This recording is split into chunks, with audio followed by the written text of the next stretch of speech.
Update on the 90-gallon freshwater planted aquarium.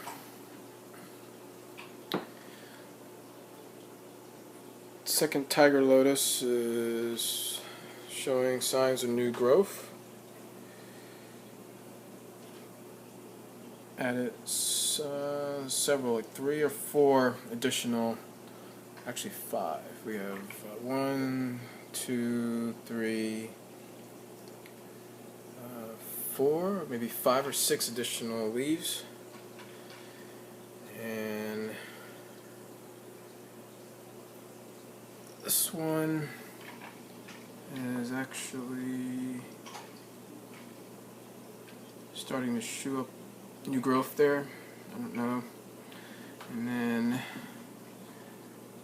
tiger lotus and the Madagascar lace.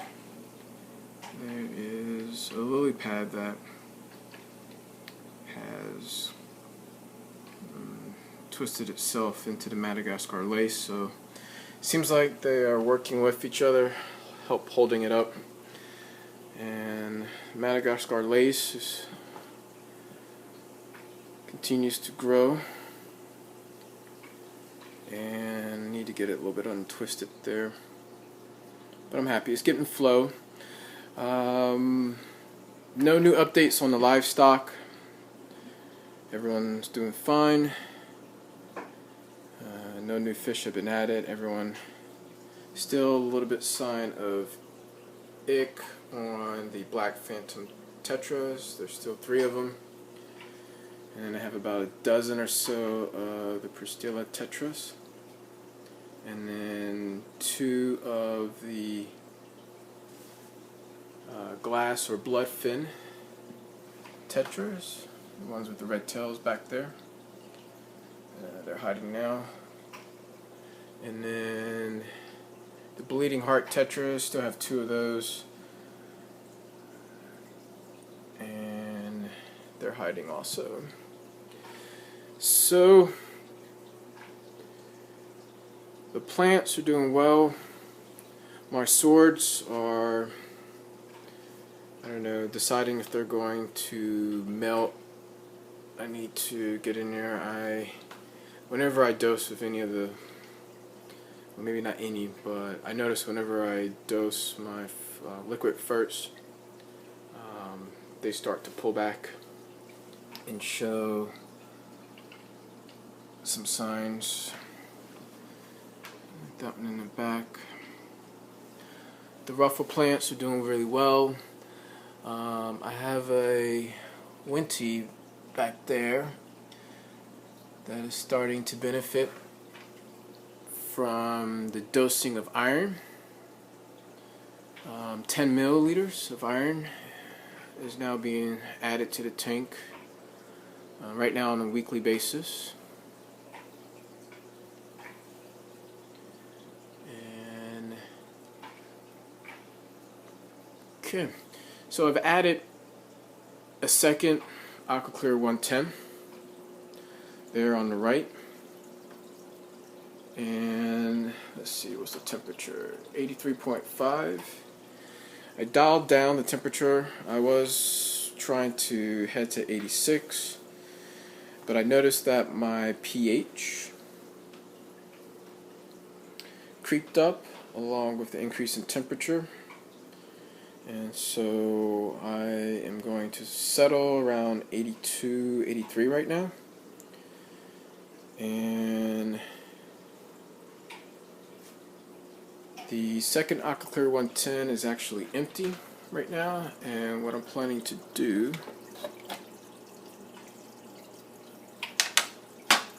is add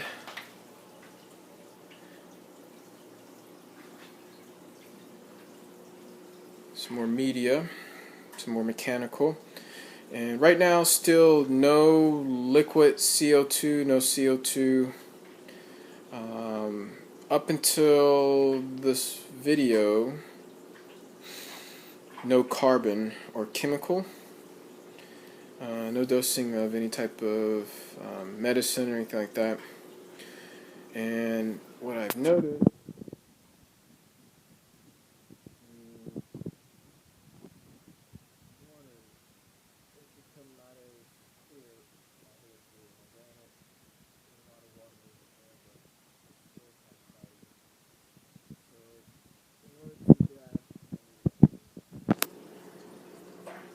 glass there. In order to pick up more of the floating particulates and get the water a little bit clearer, with the second AquaClear 110, I will be adding some carbon, and let me go over that right here. So here's the insert by Tank, and let's see, I don't know if you can see it by Tank, and it just allows you, it just basically is acrylic. This piece slides out. I don't want to do that now.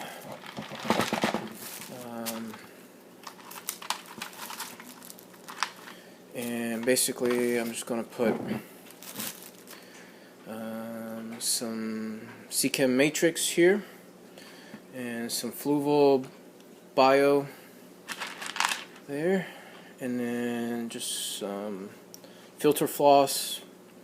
The filter that comes with the 110, I've the sponge mechanical filter, I've cut, obviously it's the length of this, I've cut it in half. I have half of it right there. I don't know if you can see that. There's half of it. And then this half I've actually, there's another piece that is right above this, and this is usually that big, and I just cut it in half. I'm going to lay that here. And this is carbon that came with the AquaClear 110.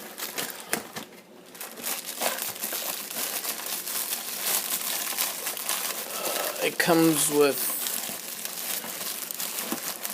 let's see here.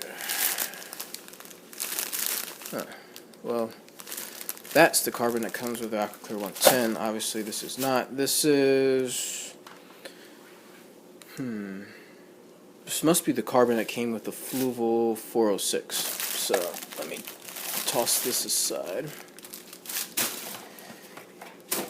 Anyway, I'm going to put the carbon here, and then I went out to my local fish store and picked up some Purigen. I've been wanting to try this for a while, and so I'm planning to put that here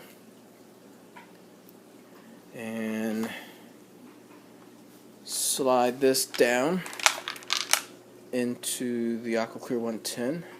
It would actually slide in this way. Let's bring it over. It'll slide straight down with it facing this way. Alright. And hopefully that will help out. It'll definitely add more flow to the tank, which the Tetras do love. As far as the intake, I haven't quite figured that out yet. I would like to test this product, the AquaClear 110 surface skimmer, but I really don't want, and that's the intake right there. I just kind of stuck something in there, an intake for the 406, a spare intake for the 406 that I have as a temporary solution, but it doesn't really make sense to have the out of the Fluval 406 and then the intake of the AquaClear 110 right there together. And, so this product I wanted to test out, but I don't know if I want this bulkiness taking up the, I like the fact that that back wall is just there's nothing there. So I may, when I do my monthly maintenance on the Fluval 406, as you can see, the update is coming up first of the month, and there's this algae growing on the inside, so I need to take that out, clean it, and what I may do is put the AquaClear 110 back in that corner and attach it to the intake of the Fluval 406 and run it as a surface skimmer. And that way this big thing is not up on that back wall, taken away from the aesthetics of the tank. So that's my plan. That's what's going on. Coming up on the end of third quarter. I think the muff has been up. I think the tank has been up and running since right around 4th of July. Things are coming along. There are a lot of things I would have done differently. Live and learn. Other projects that I need to do a video on are the electrical system with all the plugs and timers. I would like, well, I need to, one, get it off of the ground like that and get some Velcro and mount it to the wall, and then either get it a little bit more organized and off the floor like that. And so that's what I'm working on next month. And then haven't added any new fish. Waiting on my quarantine tank, get that properly set up. Learned my lesson, losing a whole bunch of fish. So definitely will utilize the quarantine method going forward. And that's about it. Thanks for watching. Rate, comment, subscribe, and any feedback is always welcome.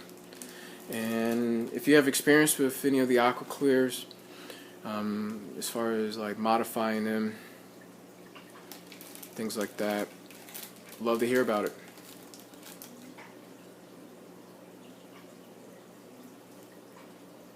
Just post it in the comments below.